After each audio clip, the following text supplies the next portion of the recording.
Hey everyone, and welcome back to another video. In this video, I'm going to show you how to find the scheduling feature on the DoorDash app. Now, this video is going to be particularly useful for individuals. Let's say that you just got started using DoorDash.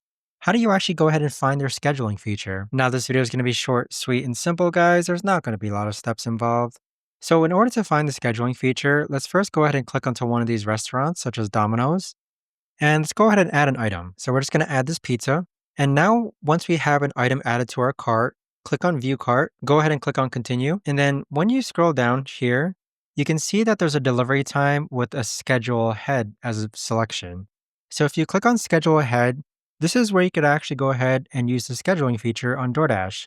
So if you want this order delivered tomorrow or Saturday at a certain time, you can just select the date and then select the time and then click on confirm delivery time. But there you have it, guys. That right there is the best and easiest way that I know of to actually go ahead and find the scheduling feature on the DoorDash app. If you guys know of a better or easier way to actually do this, let me know in the comments down below. I would love to know.